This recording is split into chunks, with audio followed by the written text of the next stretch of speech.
Os Apócrifos. Pseudo-epígrafo da Gênese. Livro de Melquisedeque. A criação do universo. Imediatamente a luz de sua presença inundou o profundo abismo e, triunfando sobre as trevas, revelou um mundo inacabado, coberto por águas cristalinas. Com esse gesto iniciava o Eterno uma grande batalha pela reivindicação de seu governo de luz.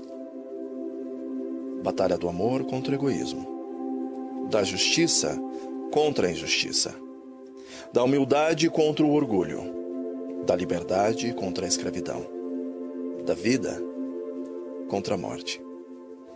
Batalha que sem trégua se estenderia até que, no alvorecer almejado, pudesse o divino rei retornar conquistador ao seu santo monte Sião, onde, entronizado por meio aos louvores dos remidos, reinaria para sempre em perfeita paz. As trevas em fuga apontavam para o aniquilamento final da rebeldia. As águas abundantes que cobriam aquele mundo até então oculto simbolizavam a vida eterna que para os fiéis seria conquistada pelo amor que tudo sacrifica. O mundo revelado era o nosso planeta, a Terra. Visitada pelas trevas e pela luz, ela seria o palco da grande luta. Rejubilavam-se os fiéis ante o triunfo da luz naquele primeiro dia, quando as trevas, em sua fúria, rolaram sobre o planeta, sucumbindo em densa escuridão. A luz que parecia vencida, renasceu conquistadora num lindo alvorecer. Ao raiar a luz do segundo dia, o Eterno ordenou: haja uma expansão no meio das águas, e haja separação entre águas e águas. Imediatamente o calor de sua luz fez com que a imensa quantidade de vapor se elevasse das águas, envolvendo um planeta num manto de transparência anil. Surgiu assim a atmosfera, como uma mistura perfeita de gases que seriam essenciais à vida, que em breve coroaria o planeta. O Criador, contemplando a expansão, denominou-a céus. A atmosfera que, cheia de brilho, envolvia a terra, sombreou-se ao sobrevir o crepúsculo de um outro entardecer. Capítulo 3. Ao serem vencidas as trevas do terceiro dia, o Criador prosseguiu a sua obra, fazendo surgir os imensos continentes que ainda estavam sob a superfície das águas. Com as mãos erguidas, ordenou: ajuntem-se as águas debaixo dos céus num lugar e apareça a porção seca. Em pronta obediência, as cristalinas águas cederam sua posição superior à porção seca que se ergueu, sobrepondo-se a elas. Nas regiões baixas da terra, as águas continuariam refletindo o brilho celeste, sendo um refrigério para as criaturas sedentas. Nesse gesto de humildade, as águas prefiguravam o Criador, que na grande luta desceria ao mais profundo abismo para fazer renascer nas almas sedentas a vida eterna. Contemplando a face daquele novo mundo, o Eterno denominou a parte seca terra, e ao juntamento das águas chamou de mares. Com sua poderosa voz prosseguiu ordenando: produz a terra erva verde, erva que dê semente, árvore frutífera, que dê fruto segundo a sua espécie, cuja semente esteja nela sobre a terra. Em obediência ao manto divino, a superfície sólida do planeta revestiu-se de toda a sorte de vegetação. Lindos prados a florir, campos verdejantes entrecortados por rios cristalinos, florestas sem fim, onde árvores frondosas deixavam pender frutos saborosos de infindáveis espécies. A terra era como uma tela onde o Criador, pelo poder de sua palavra, coloria quadros de beleza sem par. Enquanto, com admiração, as hostes contemplavam as belezas daquela criação, surpreenderam-se ao reconhecer sobre um novo planeta o Jardim do Éden, lugar do trono divino. O Eterno, pelo poder de sua palavra, havia transferido para o seio daquele mundo especial, onde justiça seria confirmado o governo do universo. Naquele dia primaveril, a brisa acariciou mansamente as verdes florestas e os prados em flor, inundando a atmosfera com suave aroma e frescor. Contemplando a sua obra, o Criador com felicidade exclamou: "Eis que tudo é muito bom." Exuberante, o planeta cumpriu mais um dia em sua harmoniosa rotação. As hostes fiéis agora podiam compreender melhor a importância da luz divinal. A sua ausência havia ofuscado, naquela noite, as belezas de Sião. Nesse novo dia, o Criador expressaria o seu grande poder, dando à terra luminares que a encheriam de luz e calor. Esses luminares permaneceriam para sempre como símbolos da presença espiritual do Eterno, que é a fonte de toda luz. Contemplando o espaço escuro e vazio que se estendia ao redor da terra, com potente voz ordenou: "Haja luminares na expansão dos céus, para haver separação entre dia e noite. Sejam eles para sinais, e para tempos determinados, e para dias e anos. E sejam para luminares na expansão dos céus, para alumiarem a terra." Imediatamente o espaço tornou-se radiante pelo brilho do sol e pelo reflexo de planetas e satélites. Ante essa demonstração de poder, as hostes fiéis curvaram-se em reverente adoração.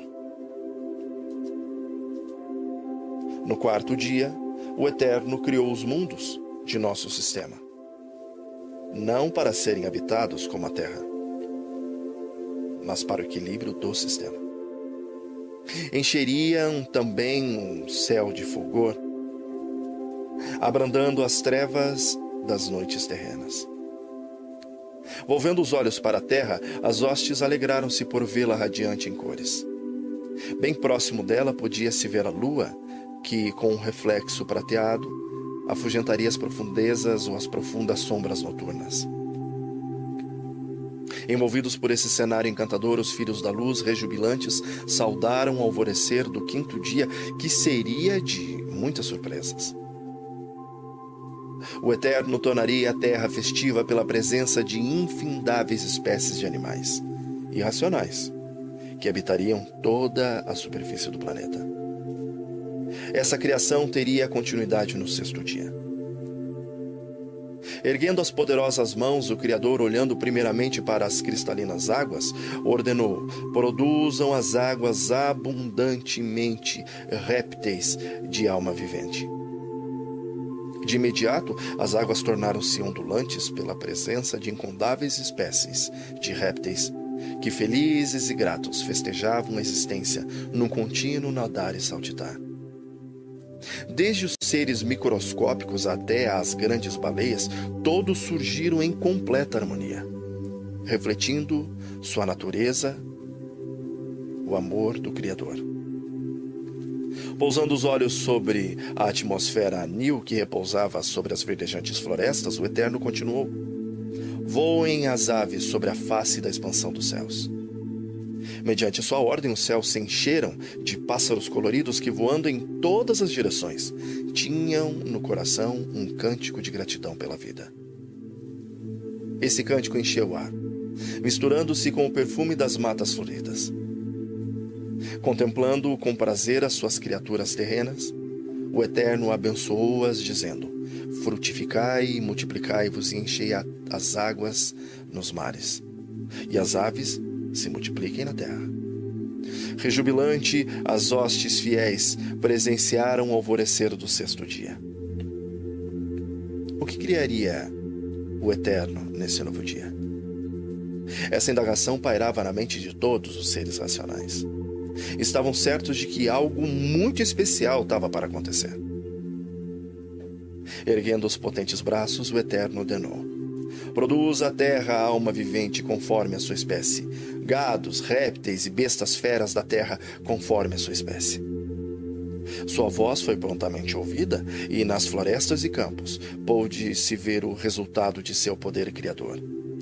Animais de todas as espécies despertaram numa existência feliz em meio a um paraíso de perfeita paz. A terra tornara-se extremamente bela, qual princesa adornada para receber o seu rei e senhor. Quem seria esse ser especial? Movendo-se com majestade, o Eterno baixou as glórias do novo mundo, dirigindo-se ao jardim do Éden, lugar do trono divino. Os anjos da luz acompanharam-no reverentes, detendo-se qual nuvem sobre os céus do paraíso. Todo o universo observava com profundo interesse o desdobramento dos atos do Criador em resposta às acusações de seus inimigos. O momento era decisivo. Tudo indicava que o Eterno demonstraria não ser tirano e nem egoísta, coroando alguém sobre o Monte Sião. Satã e seus seguidores não duvidavam de que o reino lhes seria entregue e reinariam conquistadores no seio daquele antigo abismo, onde as trevas e a luz agora se entrelaçavam. Os súditos da luz estremeceram ante essa perspectiva. Junto à fonte do rio da vida, então o Eterno curvou-se solenemente e com os elementos naturais da terra começou a moldar. E moldou com muito carinho uma criatura especial. Depois de alguns instantes, estava estendido diante do Criador o corpo, ainda sem vida. Era o corpo do primeiro homem. O Eterno contemplou-o e, após acariciar-lhe a face fria e descorada, soprou-lhes nas narinas e soprou-lhe o fôlego da vida. E o homem começou a viver. Como que despertando de um sono, o homem abriu os olhos e contemplou a face meiga de seu Criador, que sorrindo beijou-lhe a face, agora corada e cheia de vida. Emocionou-se ao ouvir o Eterno dizer-lhe com voz suave e cheia de afeição: meu filho, meu querido filho. Por ter nascido do solo, o primeiro homem recebeu o nome de Adão. Tomando-o pela mão, o Eterno o levantou. Sem perceber o cenário de fulgor que o circundava, Adão, num gesto de gratidão pela existência, envolveu o Criador num eterno abraço, prostrando-se em reverente adoração. As hostes fiéis que admiradas testemunhavam a grandiosa realização divina, emocionada ante um gesto humano, prostraram-se também em reverente adoração. Uniram então as vozes num cântico de júbilo, em saudação àquela criatura especial, que despertava agora para a vida, num momento tão decisivo para o universo. Com o coração cheio de felicidade, Adão uniu-se aos anjos em seu cântico de louvor. A sua voz, ao ecoar pelos arredores floridos, misturou-se ao canto das aves e ao mugir de animais que se aproximavam em festa. Num passeio de surpresas inesquecíveis, Adão foi conscientizado das belezas de seu lar. Com admiração, contemplou o Monte Sião, donde jorrava o rio da vida numa cascata de luz. O majestoso monte jazia coroado por um lindo arco. Em seus passos, seguiu o curso do cristalino rio, que deslizava sereno em meio às maravilhas do Éden.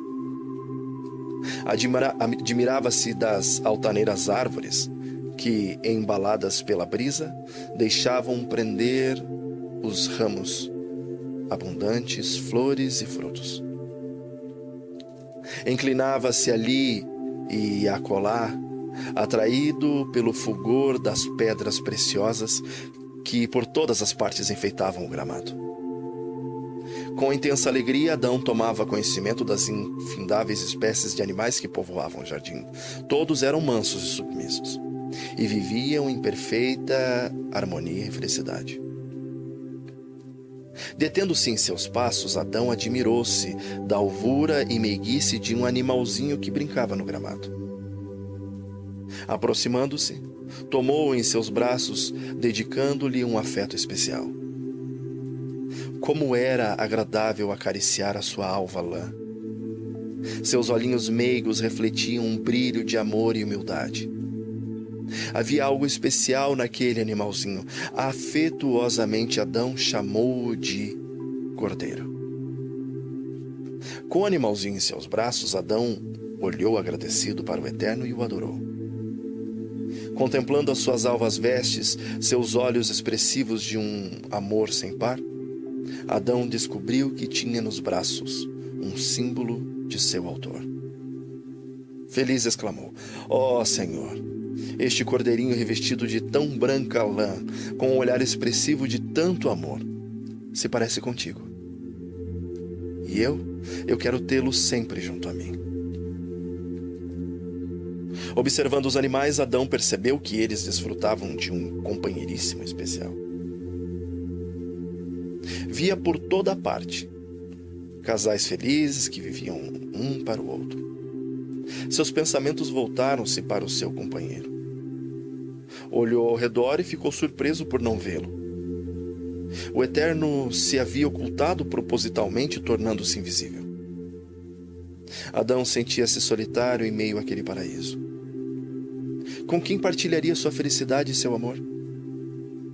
Havia ali os animais, mas eles eram irracionais, não podendo compartilhar os seus ideais. Nascia em seu coração, ao caminhar, solitário naquele entardecer, um desejo ardente de encontrar alguém que pudesse estar sempre ao seu lado. Enquanto Adão olhava para as distantes colinas, na esperança de ver alguém, o Eterno apresentou-se ao seu lado e disse: não é bom que o homem esteja só. Falhei uma companheira. Adão ficou feliz ao ouvir do Criador essa promessa, justamente no momento em que tanto ansiava ter alguém para estar sempre visível ao seu lado. Tomado por um profundo sono, Adão reclinou-se no peito de seu amoroso Criador que, com carícias, o fez adormecer. Em seu subconsciente surgiram os primeiros sonhos coloridos. Contempla o olhar meigo do Eterno, ouve o som harmonioso da música angelical e descobre as maravilhas ao redor. O Monte Sião com o seu arco, o rio da vida, os prados em flor, os animais que saúdam em festa. Repetem-se em seus sonhos as cenas que o envolveram em seu anseio. Olha ao redor, na esperança de encontrar seu companheiro, mas não vê. Sente-se solitário em seu sonho. E isso o faz procurar alguém com quem possa compartilhar a sua existência. Seu olhar estende-se por campinas verdejantes, divisando ao longe colinas floridas. Enquanto caminha esperançoso, sente a brisa mansa afagar-lhe os cabelos macios. Conversa com a brisa. Brisa, você parece ser quem eu tanto procuro. Você me afaga os cabelos, beija minha face, você tem o perfume das verdes matas. Se eu pudesse ver sua face, beijá-la-ia. Se eu pudesse tocar os seus cabelos, faria longas tranças e as enfeitaria com flores do nosso jardim. Após caminhar em sonho pelos prados do paraíso, Adão deteve-se enquanto contemplava a paisagem ao redor. Admirou-se por não ver o efeito da brisa nos ramos floridos. Mas como? Se sentia caridamente no seu rosto. Começou então o despertar do seu sono. Ainda com os olhos fechados, lembrou-se do momento em que, sonolento, recostara-se no peito do Eterno. Seria a brisa o afago de suas mãos? Com essa indagação abriu os olhos e emocionou-se ao contemplar uma linda mulher. Com as mãos perfumadas, acariciava-lhe a face com amor. Era a brisa do seu sonho, a promessa de um Criador que só queria fazê-lo feliz. Agora Adão era completo, pois tinha Eva, que era carne de sua carne e ossos dos seus ossos. Tomando-o pela mão, Adão convidou-a para um passeio de surpresas inesquecíveis. Mostraria à sua companheira as belezas de seu lar. Sensibilizada, Eva detinha-se a cada passo, atraída pelas flores que exalavam suaves perfumes, pelos pássaros que gorjeavam alegres cantos, pelos animais que seguiam submisso, pela vegetação de ricos matizes, pelas águas cristalinas do rio da vida que jorravam em cascata do Monte Sião. Tudo no paraíso era perfeito e belo, mas nada se igualava ao ser humano, criado à imagem de Elohai. Voltaram-se para o outro em admiração e carícias. Embalados por esse amor, permaneceram até o entardecer. Com deleite, o jovem casal passou a contemplar o sol poente que, através de rosados raios, coloria o céu em um lindo arrebol. Era o 6º dia que chegava ao seu final. E agora dava a ele lugar às horas de um dia especial. O Shabá. Esse dia, em seu significado, seria solene para todos os súditos do Eterno, pois seu alvorecer traria a conquista para o reino de luz. O sol, que durante o 6º dia alegrara a natureza com seu brilho e calor, ocultou-se, deixando-os em frias sombras. Os alegres pássaros, silenciando seus trinos, buscavam seus ninhos enquanto os outros animais se recolhiam. Somente o casal permaneceu imóvel, procurando divisar no último lampejo que se apagava no horizonte a esperança de um novo alvorecer.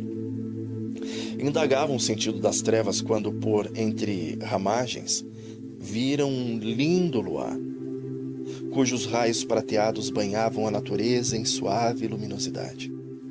Todo o céu estava iluminado pelo fulgor das estrelas. Admirados, descobriram que a noite somente era trevas quando se olhava para baixo. Adão e Eva, em sua inocência, não sabiam que aquela noite simbolizava o futuro sombrio da humanidade. Quando o compreendessem, ficariam confortados ao contemplar o fulgor dos céus. A lua falaria de esperança e as estrelas cintilantes testemunhariam o interesse das hostes da luz em aclarar-lhes as trevas morais, dando alento aos pecadores. Mas seriam iluminados apenas aqueles que, desviando os olhos da terra, contemplassem os altos céus. Ao contemplar por algum tempo o céu em sua luminosidade, o casal, lembrando-se das belezas do paraíso, volveu os olhos buscando divisá-las. Estavam, porém, ocultas em meio às sombras. Quanto almejavam o alvorecer, pois somente ele traria consigo o paraíso. Ante o anseio do coração humano, o Eterno surgiu em meio às trevas, devolvendo ao casal a alegria de se encontrar novamente num jardim colorido. Banhados em suave luz, caminhavam agora por prados verdejantes e floridos. O brilho do Criador despertava a natureza por onde passavam, colorindo e alegrando tudo em seu redor. O casal admirado aprendeu que, ao lado do Eterno, poderiam ter um paraíso em plena noite.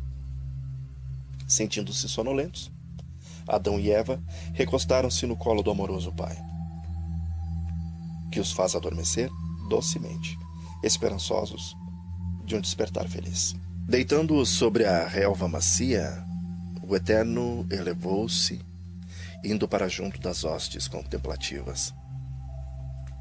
Voltaria a manifestar-se ao alvorecer, fazendo o casal despertar para o mais solene acontecimento que reduziria a pó as vis acusações do inimigo. A noite, escura e fria, através de suas longas horas, parecia zombar da luz. Ofuscaria para sempre as belezas da criação? Oh, jamais. O sol não recuaria ante a impotência das trevas.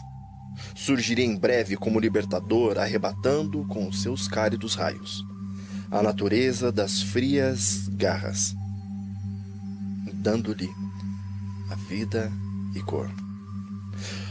No último desafio, as trevas tornaram-se densas nas horas que antecederam o alvorecer.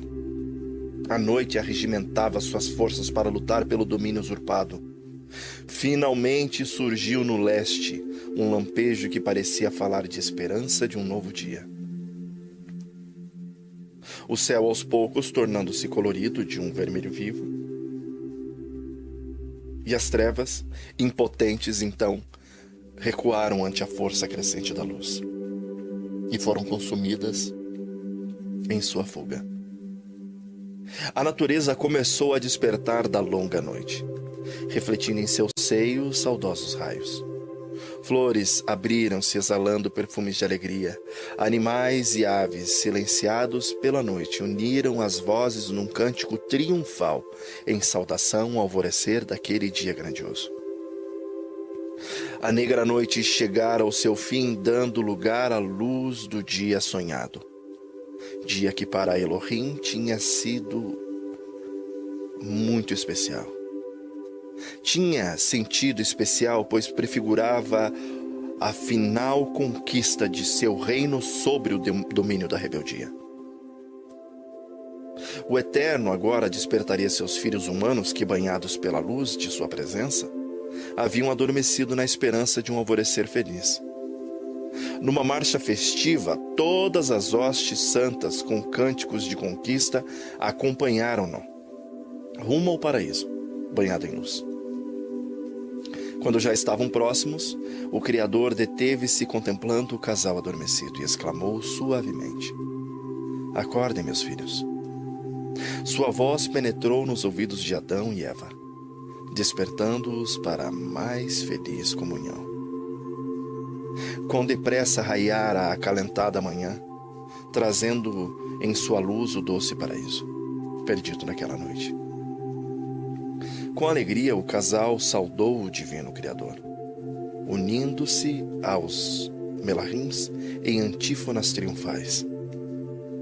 O universo vivia um momento deveras solene. Naquela manhã festiva, o Eterno haveria de revelar a grandeza de seu caráter, que é justiça e amor. As acusações de que seu governo era de egoísmo e tirania seriam refutadas. Aos olhos de todas as criaturas racionais do vasto universo, Elohim conduziu o jovem casal ao Monte Sião, o lugar do divino trono. Ali, ante o estremecimento das hostes emudecidas, o Criador, num gesto surpreendente, cobriu o homem com um manto real, colocando sob sua cabeça a coroa que fora cobiçada por Lúcifer. Movidos por profunda gratidão pela suprema honra conferida, Adão e Eva prostraram-se reverentes, depondo aos pés do Criador a sua coroa preciosa em sinal de submissão. Seguiu-se a esse gesto humano um brado de conquista que sacudiu toda a criação. Os filhos da luz, que por tanto tempo haviam sofrido afrontas e humilhações ante as constantes acusações das hostes rebeldes, exaltaram em retumbante louvor o Eterno bendito, que em sua obra de justiça desmentira os inimigos, revelando seu caráter de humildade, desprendimento e amor. Tendo constituído o homem como o Senhor de toda a criação, o Eterno, com voz solene, passou a conscientizá-lo da grandiosidade de sua missão. Como mordomo fiel, devia ele cuidar do paraíso, mantendo límpida a fonte do rio da vida. As leis da justiça e do amor, fundamentos do reino da luz, deveriam ser honradas. Como um cetro racional, caberia ao homem, em gesto de reconhecimento e gratidão, aceitar livremente o governo daquele que o criou. As hostes que maravilhadas testemunhavam a revelação do desprendimento divino compreenderam que o Senhor da Luz não governaria mais o universo, a não ser com o consentimento do homem. O homem, pela vontade do Eterno, fora feito de árbitro da criação. em seu lugar, em seu glorioso ser? Feito à imagem do Criador, resplandecia o selo do eterno domínio. Após revelar o casal a infinita honra e responsabilidade de sua missão, o Criador conscientizou do conflito espiritual que se tratava e se travava pela conquista do domínio universal. Lúcifer, que por incontáveis eras servira ao reino divino, havia sido corrompido pelo orgulho e pelo egoísmo, sendo seguido por 1/3 das hostes racionais. Buscavam agora destronar o Eterno, desonrando-o com vis acusações, tendo revelado ao ser humano a dolorosa situação em que o universo se encontrava. O Eterno, num gesto solene, mostrou-lhe 2 altaneiras árvores que, carregadas de grandes frutos, se erguiam em ambas as margens do rio que nascia do trono. A que se elevava à direita revelou Adonai ser a árvore da vida, monumento do reino de luz. A que se erguia à outra margem revelou ser a árvore da ciência do bem e do mal, símbolo da rebeldia. Comendo do fruto da árvore da vida, o homem manifestaria a sua submissão ao Criador, que é fonte de vida e luz. Comer da outra árvore seria entregar ao inimigo o domínio de Sião. O inevitável resultado desse passo seria a morte eterna, não somente para o ser humano, mas para toda a criação, que se reduziria ao caos sob a fúria da rebeldia. Ao contemplar demoradamente as 2 altaneiras árvores que se estendiam em seus frutos, tão infinita responsabilidade, Adão prostrou-se ante o Criador, dizendo: Digno és, Adonai, de reinar sobre o universo, pois pela tua sabedoria e amor e poder, todas as coisas foram criadas e subsistem. O Shabá, do triunfo divino, encheu-se de louvor. Todos os filhos da luz uniram-se ao ser humano no mais harmonioso cântico de exaltação àquele cuja grandeza é sem par. Foi com um grande espanto que Satã e seus seguidores testemunharam a grandiosa realização do Eterno. Presenciaram com amargura a alegria dos fiéis ante a coroação do homem. Acontecimento que lançara por terra as fortes acusações que ele havia levantado contra o governo divino. Cheio de frustração e ira, consideravam agora a sua triste condição. Quão terrível e humilhante era-lhes o pensamento de verem os seus planos de rebeldia desfazerem-se diante do Criador, semelhante às sombras daquela noite. Se pudessem, pensavam, encheriam o Shabá de trevas, banindo da mente dos súditos do Eterno qualquer esperança de conquista. Finalmente, em suas considerações, Satã e seus liderados compreenderam que lhes restava uma oportunidade. No meio do jardim do Éden, nas alturas de Sião, elevava-se junto ao rio da vida a árvore da ciência do bem e do mal. Bastaria um gesto humano, nada mais, e teriam sob o seu poder para sempre o domínio cobiçado. Mas como seduzi-lo? Animado ante a perspectiva de uma conquista, Satã procurou com engenhosidade arquitetar então um plano de abordagem. Sabia que se lhe falhasse em sua tentativa, todas as esperanças de triunfo ter-se-iam diluído, desfazendo-se de todos os seus sonhos de aventura. Concluindo que o engano haveria de ser uma poderosa arma, não fora através dele que conseguiria dominar um terço das hostes celestiais? Aguardaria, portanto, um momento propício para armar a sua cilada.